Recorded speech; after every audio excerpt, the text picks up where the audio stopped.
Imaginary dialogue between Socrates, Plato, and Aristotle on what is justice.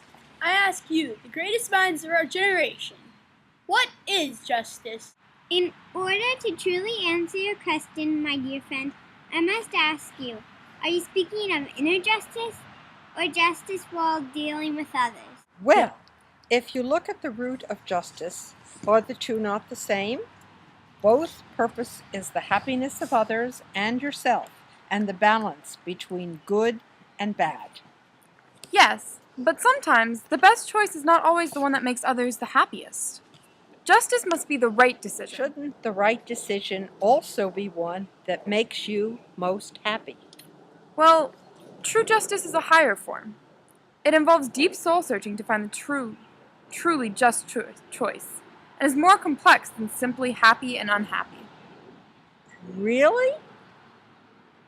But really, though, justice is simpler than it seems. It is doing the opposite of what you know is unjust. Justice is a golden mean, so in order to find justice, you must find a balance. Is this that complicated of a concept? It is more complicated than it seems.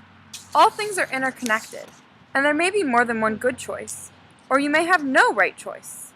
Each decision can have a lasting impact on the next. Imagine this. A poor man is unable to work because of certain disabilities, perhaps lack of job, perhaps a physical or mental handicap. He is fearful for his family because he can't provide for them, and tries his best to make ends meet.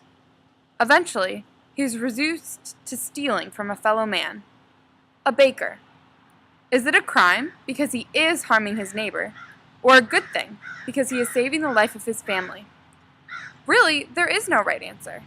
If we look back with 20/20 hindsight and realize that that bread was the last that the baker made, and that people started disregarding his credibility and stopped buying from him, and the thief's family was going to be fine, then we would think that the thief was at fault.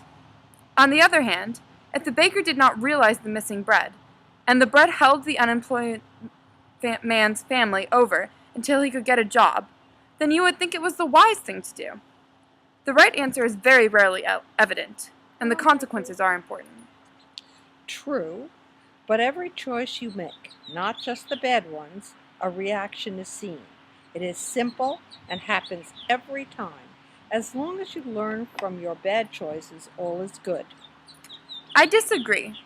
May I ask you, if you killed a man, do you deserve the chance to learn from your mistakes?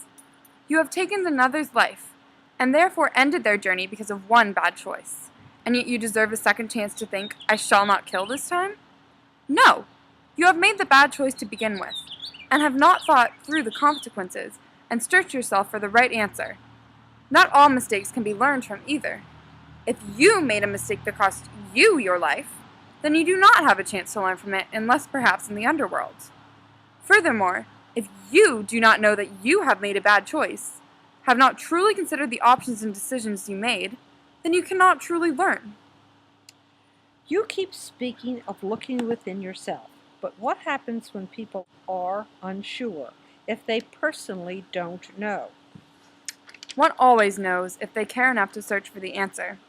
People often convince themselves that they do not know simply to avoid searching for the truth. So you believe that the human mind knows everything? Yes, every aspect of knowledge is contained in the human psyche. One simply must look for it.